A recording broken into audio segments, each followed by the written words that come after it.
It says unholiness, without which no man shall see the Lord. You will not see God unless you have his holiness. That's right, brother. That's right. Looking diligent, lest any man fail of the grace of God, lest any root of bitterness. Let's stop there for a few moments. Let's examine this root of bitterness. Initially, the root is concealed. It's hidden inside. You may be bitter at somebody for something they did, but you haven't told anybody about it. But you haven't done the right thing either, which is forgive the person. So it's a root of bitterness, and it's just very small. It's there in the heart. You know it's there. You may try to ignore it's there, but it's there. It's a root. It's beneath the surface. No one can see it. But as time goes on, that root of bitterness begins to grow and takes on life of its own. And after some time, it begins to sprout. Just the very tip, you begin to see that. It is manifested by the things that we say and how we say things. Right. When you are bitter in your heart, you begin to lash out at people. You begin to say harsh words to people. You begin to be cranky and downright obnoxious because there is a bitterness inside of you, something that was not taken care of. That's right. That's right.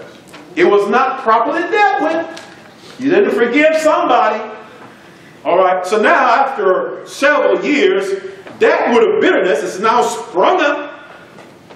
And it has leaves, it has branches, it is bearing fruit. And it says, thereby many be defiled.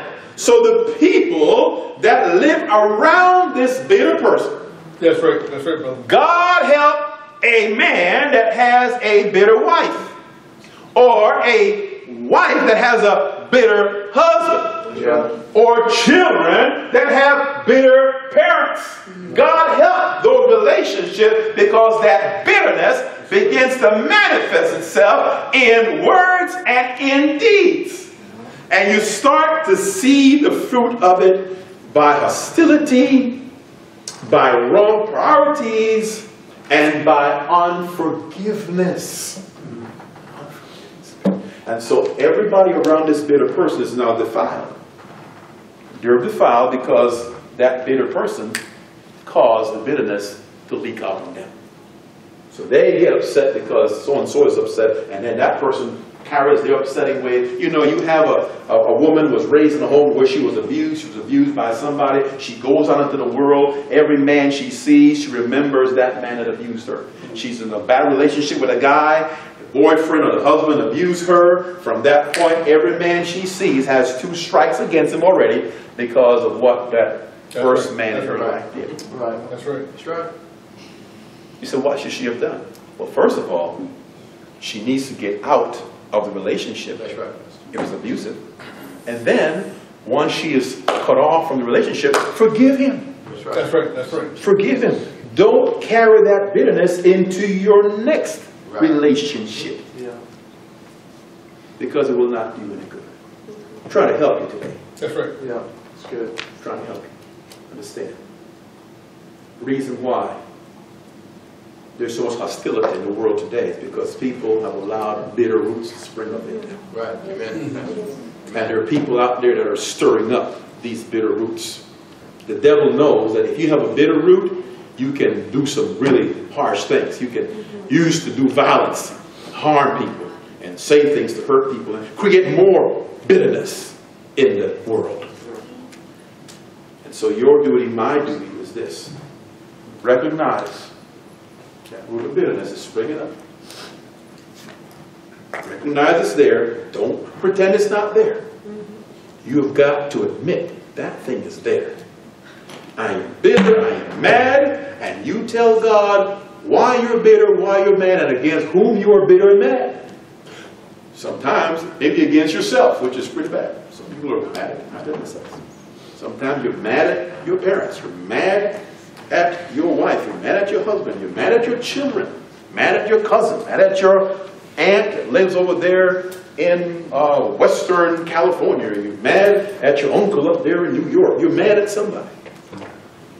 Sometimes you're mad at your fellow church member, mad at your preacher, mad people. And so they're bitter. Notice it says they fail of the grace of God. When you're bitter, you don't enjoy your life. Yeah, that's right, brother. You can't enjoy life unless you have the grace of God flowing in it. Right.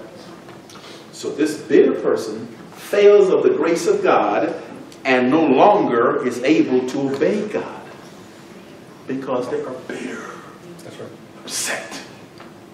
Somebody mess with them. Somebody hurt them. And they can't forgive.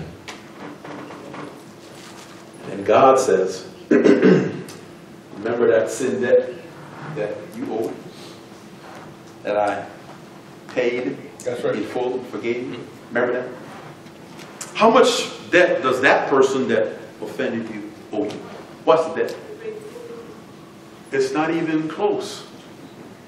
Okay? So what are you supposed to do? You're supposed to forgive them. Yeah, that's right, brother. That's right. Forgive them. Okay. Move on with your life.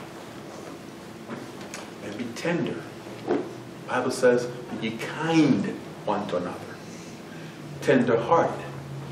Forgiving one another. Even as God, for Christ's sake, hath forgiven you. That's right. Because of the cross, you're forgiven. We're not weighed down with the sin debt.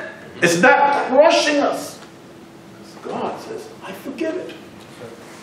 So who are we to go around holding grudges and holding things against people and not wanting to forgive people because they said something, they made me mad, or she did something, made me mad. And if you really analyze the things that cause problems in the churches, it's a bunch of petty stuff that amounts to nothing. In eternity, it will not amount to anything. What God wants to see are His people winning souls. Are they concerned about souls? Are they concerned about edifying each other? Are they concerned about the things of God? Yes.